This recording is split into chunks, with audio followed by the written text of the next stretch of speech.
Hello friends, আসসালামু আলাইকুম। আমি নুসরাত জাহান। আজকে আমি তোমাদের সাথে শেয়ার করবো সে public convert PowerPoint slide to JPG GIF PNG TIFF convert PPTX to JPG GIF PNG TIFF Bangla. অর্থাৎ আজকে আমি তোমাদের সাথে শেয়ার করবো কীভাবে আমরা আমাদের PowerPoint স্লাইডগুলো JPG GIF PNG TIFF ফরম্যাটে কি করতে পারি, সেভ অথবা কনভার্ট করতে পারি। তো কাজটা করার জন্য এটা আমরা মিনিমাইজ করি। করার পরে বিষয়টা করার জন্য আমরা কি করব, আমরা এখান থেকে যেই স্লাইড এই বিষয়টা করব সেই স্লাইডটা আমরা সিলেক্ট করে নিলেই হবে। নেওয়ার পরে আমি এখন আমাদের ফাইল মেনুতে আসবো। আসার পরে এখন আমি কি করব, আমি যদি এখান থেকে এই যে আমরা এই সেভে আসি, আসার পর এখন আমি কম্পিউটার থেকে এই ব্রাউজার আসার পরে কিন্তু আমরা আমাদের এই এখান থেকে ডকুমেন্ট সাইজ আমাদের কোন জায়গায় বিষয়টা করব সেই লোকেশনটা দেখা দিয়ে হয়। পর আমরা কি নামে করব সেটা আমরা চাইলে একটা নেম দেখা দিতে পারি। দেখানোর পরে আমরা যে বিষয়টা করব, এখন আমাদের এই যে এটাই হচ্ছে আসল বিষয়। এখানে আমরা কি ফরম্যাটে করব, এখানে ক্লিক করলে অভাব নেই ফরম্যাটের। তা আমি বলছি আমরা গিফট ফরম্যাটে ধরো আমি করি। গিফট দেওয়ার পর আমি যদি এখন সেভ দেই তাহলে ফাইলগুলো কিন্তু এই গিফট ফরম্যাটে সেভ হবে। কিন্তু সেভ করার পরে এটা কি আসলো, এখানে এটা আসলে আমরা কি সকল স্লাইডগুলো দিয়ে এই কাজটা করবো নাকি জাস্ট ওয়ান? আমি ধরো সকলগুলো দিয়ে মানে সবগুলো স্লাইড এই বিষয়গুলো আমি সেভ করব। তা আমি এখানে দেওয়ার পরে আমি যদি এই যে এদিকে আসি, আসার পর পিপিটিএক্স ইচ্ছে এখানে আসার পর এই যে গিফট নামক একটা ফোল্ডার ভিতর এই যে আমি ধরো সব স্লাইডগুলোই কিন্তু এখানে গিফট ফরম্যাটে চলে আসছে। এখন আমি যদি এদিকে আসি, এই যে গিফট ফরম্যাটে এই স্লাইডটা পরের স্লাইডটা মানে আমি অল স্লাইড দিলে সবগুলা স্লাইড চলে আসবে এই গিফট ফরম্যাটে।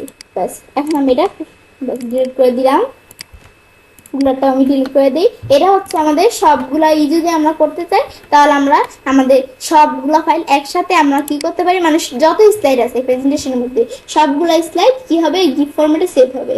আর আমি যদি নির্দিষ্ট করে দেখাইতে চাই নির্দিষ্ট সেই স্লাইডটা সিলেক্ট করে ফাইল মেনুতে এসে সেভে আসার পরে আমি কিন্তু এই যে এখানে এভাবে ব্রাউজ করে করতে পারি। কিন্তু এভাবে ছাড়াও আমি যদি এই যে এক্সপোর্টে আসি, চেঞ্জ ফাইল টাইপে আসি, আমাদের এখান থেকেও দেখাতে পারি বা সেভ নানান ফাইল টাইপে আসার পরে সেভ এজে ক্লিক করব। ক্লিক করার পর লোকেশনটা আমরা দেখাই দেই। ব্যাস আমি আমার লোকেশনটা দেখাই দিলাম। দেখানোর পরে আমরা আমাদের কি নামে করব, আমরা যে নামে প্রয়োজন করতে পারি। আমি ধরো গিফট নামে করব। করার পর আমি এখন আমাদের সেভ এস ফাইল টাইপ, আমরা ফাইল টাইপটা দেখাই দিতে হবে আমরা কি ফাইল টাইপে করব। আমি ধরো গিফট এই যে এটা দেখা দিলাম, পর সেভ দিলাম। সেভ দেওয়ার পর সেভ বক্সটাই কিন্তু আসছে। এখন আমি বলছি জাস্ট দিস ওয়ান দিব, কারণ শুধু এই স্লাইডটাই করব।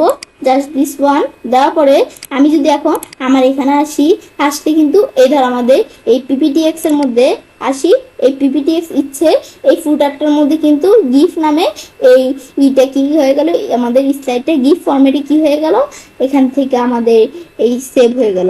এখন যেটা গিফট ফরম্যাটে সেভ হয়েছে এটা আমি কিন্তু এই ডাবল ক্লিক করে এই দ্বারা দেখতে পারি। কিন্তু আমাদের যদি বিশ্বাস না হয় যে এটা গিফট ফরম্যাটে সেভ হয়েছে, তো আমি যদি এটা ক্লোজ করে মাউসের ডান বাটনে ক্লিক করি ফাইলটার উপর, পর আমি প্রপার্টিজে আসবো। প্রপার্টিজে আসি, আসার পর এই যে দেওয়া আছে গিফট ফাইল, এই গিফট, ব্যাস এটা আমি কিন্তু দেখতে পারি। ব্যাস এটা আমি ক্লোজ করি। এটা হচ্ছে এই বিষয়টা। পর আবার আমি এখান থেকে গিফট ফরম্যাট ছাড়াও আমি ধরুন একটা স্টেট সিলেক্ট করে আমি যদি ফাইল মেনুতে এসে এক্সপোর্ট বা সেভেস থেকে আমি যদি গিফট ফরম্যাট ছাড়াও ব্রাউজারে এসে আমি একটু লোকেশনটা দেখাই দেই। ব্যাস কি নামে করব, ব্যাস আমি একটা নাম দেখাই দিলাম। পর আমরা আমাদের এই গিফট ফরম্যাট ছাড়া বলছি অন্য ফরম্যাটে করতে পারি। তো সেভেস টাইপ কোন টাইপে করব আমি এখান থেকে দেখাই দিলে হবে। গিফট ছাড়া আমি যদি জেপিজি ফরম্যাটে করতে চাই, জেপিজি দেখে আমি যদি সেভ দেই, ব্যাস আমি কি সকল স্লাইডগুলো করবো নাকি জাস্ট ওয়ান? জাস্ট ওয়ান দিব। ব্যাস দেওয়ার পর আমি যদি আমার এখানে আসি, এদের জেপিজি নামে কিন্তু আমরা ফাইলটা কি হয়ে গেল, এই যে এখান থেকে কিন্তু আমাদের এসে পড়লো। এখন এখানে আমি ডাবল ক্লিক করি, ডাবল ক্লিক করলে এদের জেপিজি ফরম্যাটের ফাইলটা কিন্তু ওপেন হয়ে গেল। এখানে ওপেন হলো, কিন্তু আমি ধর এটা ক্লোজ করি।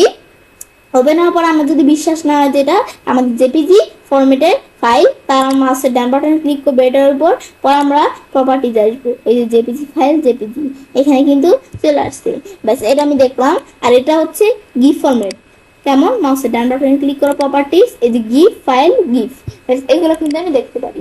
দেখার পরে এই জেপিজি ছাড়া আমরা আর কি ফরম্যাটে করব, এখানে এসে ফাইল এক্সপোর্ট বা সেভে আসার পরে change file type, save another file type, সেভে আসবো, লোকেশনটা দেখা দিলেই হয়। ব্যাস দেখানোর পরে আমরা আমাদের এখান থেকে নামটা দেখাই দিব। দেখানোর পর বাস এখন আমি এখান থেকে কি ফরম্যাটে করব, আমার গিফ ফরম্যাট আর জেপিজি ফরম্যাটে কিন্তু অলরেডি আমি করে ফেলছি। এখন আমরা পিএনজি ফরম্যাটে করব। পর আমি সেভ দেই, জাস্ট দিস ওয়ান নাকি অল স্লাইড দিব। আমি জাস্ট দিস ওয়ান দেওয়ার পর আমি যদি এখানে আসতে ধরো এই পিএনজি ফরম্যাটে কিন্তু ফাইলটা আমাদের কি হয়ে গেল, এই স্লাইডটা কিন্তু আমাদের সেভ হয়ে গেল। কেমন, এটা আমাদের যদি বিশ্বাস না হয় যে এটা পিএনজি না, তাহলে আমাদের মাউসের ডান বাটনে ক্লিক করো, ফাইলটার উপর প্রপার্টিজ, যে কোনো ধরনের ফাইলই এদের মাউসের ডান বাটনে ক্লিক করা পিএনজি এখানে কিন্তু দেখাচ্ছে। আমি ডাবল ক্লিক করি এটার উপর, এই ধরো পিএনজি ফাইলটা কিন্তু এই দ্বারা চলে আসলো। ব্যাস এটা কিন্তু আমি দেখতে পারি। ব্যাস এটা করার পর আমি আবার ক্লোজ করি।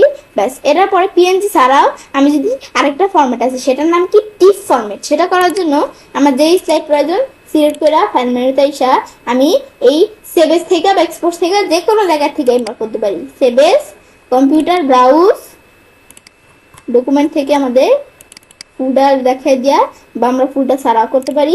কি নামে করব, ব্যাস নামটা দেখাই দেওয়া। সেভ অ্যাজ টাইপ, কি টাইপে করব, আমি বলছি টিফ ফরম্যাটে করব বা টিফ টাইপে করব। এই যে আমি যদি এটা দেখাই দিই, আমি সেভ দেই, সেভ হয়ে গেল। সকল স্টেপগুলো করব কি জাস্ট ওয়ান, আমি জাস্ট ওয়ান দিলাম। ধরো তোমার যেটা ভালো লাগে দিতে পারো। এখন এখানে আসার পরে এখন কিন্তু আমাদের অপশনটা আসলো। এখন এই যে ধরো টিফ ফাইলটা কিন্তু চলে আসলো। এটার উপর আমি যদি ডাবল ক্লিক করি, ব্যাস ক্লিক করলে ধরো এই টিফ ফরম্যাটে এই ফাইলটা কিন্তু ধরো ওপেন হয়ে গেল। এবার টিফ ফরম্যাটে ফাইলটা ওপেন হয়ে গেল।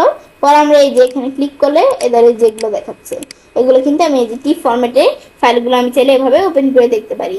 ব্যাস এটা আমি ক্লোজ করে দিলাম।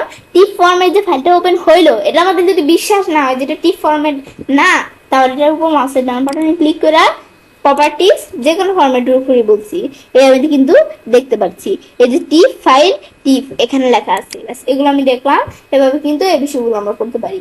ব্যাস দেখানোর পরে আমি যদি সবগুলো একসাথে দেখতে চাই, এখানে যদি এটার উপর ডাবল ক্লিক করি, প্রথমটার উপর ক্লিক করলে এদের প্রথমটা ওপেন হয়ে যাচ্ছে। ব্যাস ওপেন হওয়ার পরে পরেরটা, এদের পরেরটা, এই পরেরটা, ব্যাস এভাবে কিন্তু আমি ফাইলগুলো দেখতে পারি। তো এবার আমি তাহলে কাজটা করতে পারি। এবার আমরা খুব সহজেই কি করতে পারি, আমাদের পাওয়ার পয়েন্ট স্লাইডগুলা জেপিজি, গিফ, পিএনজি, টিফ ফরম্যাটে সেভ অথবা কনভার্ট করতে পারি। ফ্রেন্ডস, আমার আজকের ভিডিও তোমাদের ভালো লেগে থাকে চ্যানেলটি সাবস্ক্রাইব, লাইক করুন, সবার সাথে শেয়ার করবেন।